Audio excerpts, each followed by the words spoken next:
தமிழக அரசு சார்பில் பொங்கல் பண்டிகையை முன்னிட்டு வருஷம் பொங்கல் பரிசு தொகுப்பு வழங்குவாங்க. அந்த வகையில் 2026 பொங்கலுக்கு வந்து பார்த்தீங்கன்னா எந்த பொருட்கள் கொடுக்க போகிறாங்க, அதுக்கான அரசாணையை வந்து பார்த்தா வெளியிட்டிருக்காங்க. ஸோ அதை பற்றி பார்க்கலாம். ஓகே, ஸோ இதிலே வந்து மென்ஷன் பண்ணியிருக்காங்க பாருங்கள். தமிழகத்தில் மொத்தமாக இவ்வளோ அரிசி குடும்ப அட்டைதாரர்கள் இருக்காங்க அப்படின்ற மாரி மென்ஷன் பண்ணியிருக்காங்க. ஸோ 2,22,91,710 குடும்ப அட்டைகள் வந்து இருக்குங்க.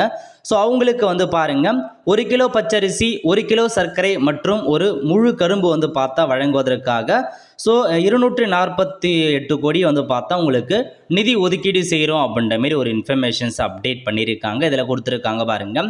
அதாவது பச்சரிசி 1 கிலோ ப்ரைட் பண்ண போகிறாங்க. கொள்முதல் செலவு வந்து 1 கிலோக்கு 25 ரூபாய் ஆகுதுங்க.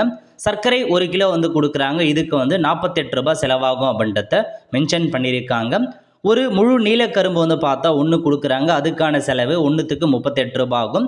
ஸோ டோட்டலாக உங்களுக்கு எத்தனை குடும்ப அட்டைதாரர்களுக்கு தேவைப்படும் அது எல்லாமே உங்களுக்கு மென்ஷன் பண்ணியிருக்காங்க. நோட் பண்ணிவிட்டு அதுக்கேற்ற மாரி ஸோ நிதியை வந்து பார்த்தா இப்போதைக்கு ஒதுக்கி அரசாணையை வந்து கொடுத்துருக்காங்க. அதுதாங்க உங்களுக்கு வந்து மென்ஷன் பண்ணியிருக்காங்க. ஸோ இப்போதைக்கு இந்த பொருட்களை வந்து பார்த்தா உங்களுக்கு பொங்கல் பரிசாக வழங்க போகிறாங்க.